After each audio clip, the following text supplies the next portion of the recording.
a QB legend. I think he's the prettiest thrower of the football there's ever been.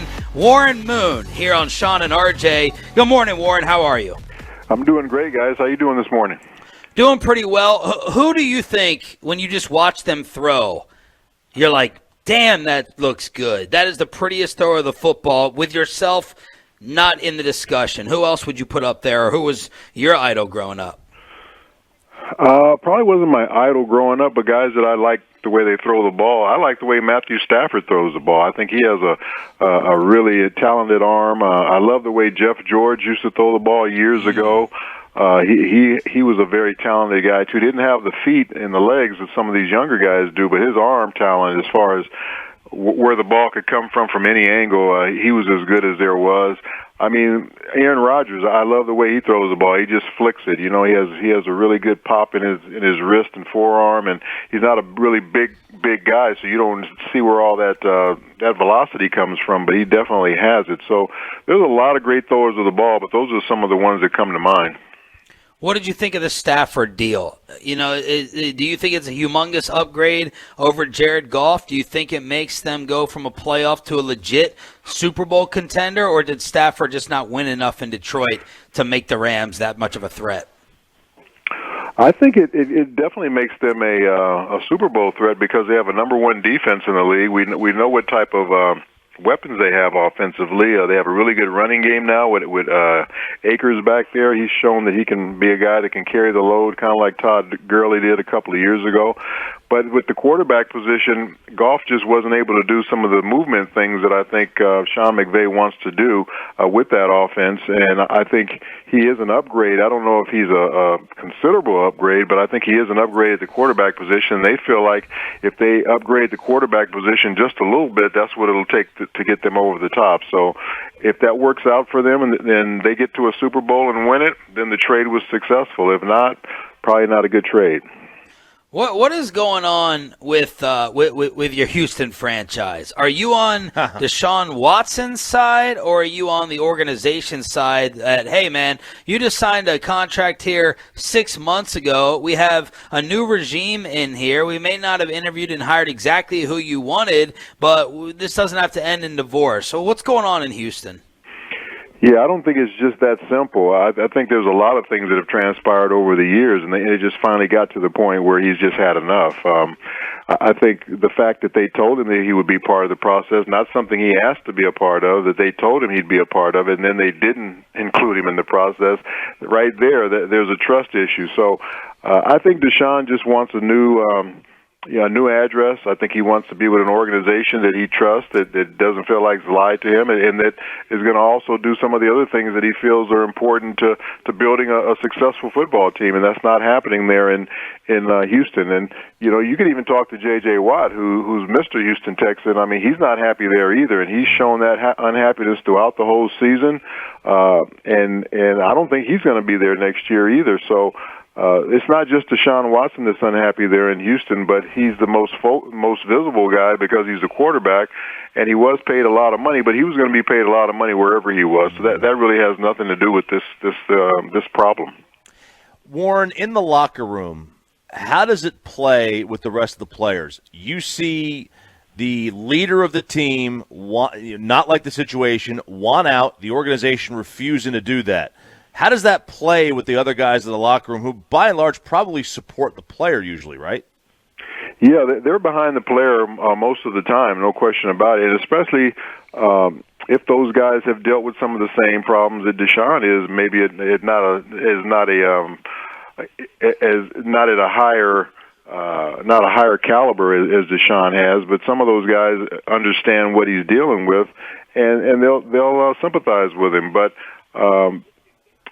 it's going to be a tough situation, especially if he has to come back, because they know he doesn't want to be there, and he's your leader, and he doesn't want to be there. So that's a tough situation right there. It's kind of like the James Harden thing with the Houston Houston Rockets, he's the best player on their team. He's their leader, but he doesn't want to be there. So it's really hard for the rest of the team to rally around your best player when he doesn't want to be in that locker room with you guys fighting for wins every week. So I think it's best that they move on from him if Deshaun doesn't change his tune as far as wanting to be there or not, because it's going to be tough for him to go back into that locker room if he hasn't changed his tune and wants to be a Houston Texan. Warren, one thing that was talked about was, Deshaun, they said they were going to give him input on the next hire of the GM or the coach. Did ownership come to you asking you ever your thoughts on players, your thoughts on coaches, on who they should hire, or what you think of this person, what you think of the relationships there?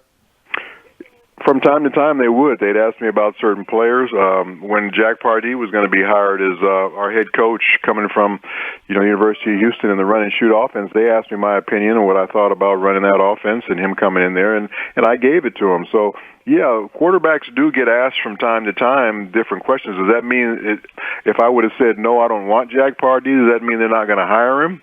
I don't think so, but they at least I wanted my opinion on it. So I think that's all they wanted from Deshaun, but Deshaun has to find out who they hired, through social media. That's not the way it should happen. The Hall of Famer Warren Moon here on Shan and RJ 105.3 The Fan. You were calling Seahawks games with Dan Quinn there, weren't you? Yes, I was. Can you give us a little rundown and your thoughts on Dan Quinn? He's the Cowboys' new defensive coordinator. People were saying, that Seattle system, now it's outdated in today's league. The Falcons' defense wasn't any good. What do you remember about Dan Quinn, Warren, and what do you think we can expect as Cowboy fans? Well, he's going to bring great energy to their defense. He's a guy that's very disciplined in what he wants guys to do within that defense, and that defense is not outlawed. It's just you have to have the right players in it to be able to play it. And if you have the right players that can run and fly to the football and are good tacklers, it's going to be a good defense for you. So I think they're getting an excellent defensive coordinator, a guy that's very passionate. He's had success. He's won a Super Bowl with that defense, a dominating defense, and been one of the top defenses in the league for a number of years when he was a defensive coordinator. So I think he can get back to that. And he's also been able to make some changes into that defense as far as making it be a little bit more attacking, where they do bring more pressures and things like that. They're not just sitting back in 3-deep zone all the time or playing man-for-man coverage. They will bring pressures and do things like that as well. So it's evolved a little bit because of the way the game has changed a little bit. So it's not the same defense that you saw in Seattle back in 2013 or whatever it was. It's evolved, and it's still a really good defense in this league if it's played correctly. You finished up your career with Kansas City. Actually, what team do you root for the most? If there was a Warren Moon playoff bracket, who would be the one seed? Is it Houston? Is it Minnesota? Is it? I don't think it's Kansas City. It would be Seattle right now because I worked for the organization for 15 years. I played there for a couple of years in my career, and this is where I live in Seattle. So it would be Seattle first, and then Kansas City second. I'm a huge fan of the Chiefs.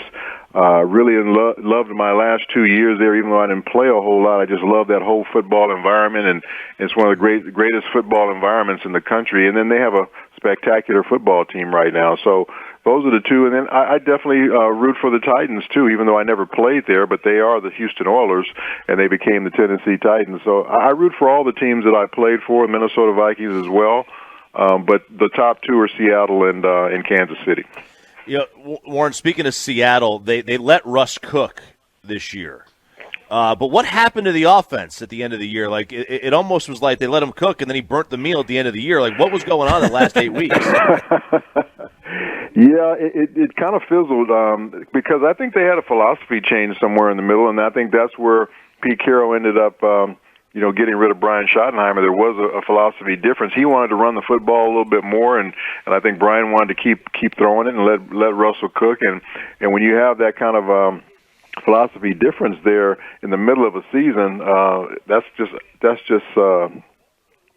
it's just going to have catastrophe because you're not on the same page. So that's exactly what happened. They're trying to run the ball more, but they're still trying to throw it, and it just what they weren't on the same page, and they didn't have the type of balance and the type of smoothness in their offense that they had early in the season. So I think that's why you saw him part ways with Schottenheimer, and he's going to go in another direction, and hopefully they'll get back on the same page. Because there's a lot of talent on this Seattle Seahawks offense, but they definitely got to make a couple of changes on their offensive line and protect Russell a little bit better. What does Mahomes have in his arsenal that you wish you had, where you're like, if only I could do that while I was playing? What jumps out for you when looking at Mahomes that way? I wish I could throw with my left hand. I think that would be great. I'd like to pull that out of my bag one day to be able to throw a left-handed pass and complete it. I used to practice playing catch throwing left-handed, but never had the guts to try it in a game. But I mean, the kid is just so talented because he can throw the ball from so many different angles with his arm. His feet don't have to be set. His arm doesn't have to be up, and his elbow doesn't have to be over his head. All the things they teach you in throwing the football. I mean, because of his baseball background, he really has a talented arm to be able to throw the football because I think of the baseball that he played when he was a young kid. Warren, last thing, we had this discussion with the Cowboys defense this year because when they changed it up last year, they wanted a more aggressive secondary. As a quarterback, would you rather face an aggressive secondary that you might be able to beat if they guess wrong and miss, or one that kind of lays back, lets you take the underneath stuff, but doesn't let anything down the field? I'd rather face an aggressive secondary, but there's something to be said about the kind that kind of falls back and makes you be patient as a quarterback, is that they feel like at some point you're going to try and force one and they'll make a play on you.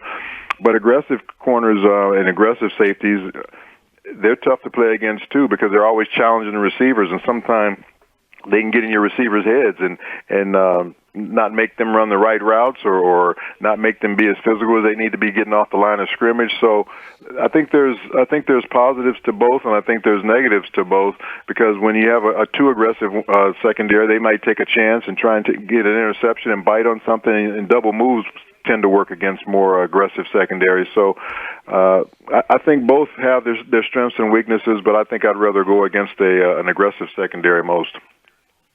Warren, thank you so much. Thank you so much for joining us again this year. Stay safe and enjoy the game on Sunday. Good luck to your Chiefs. Hey, thank you very much. You guys enjoy it as well, and thanks for having me on.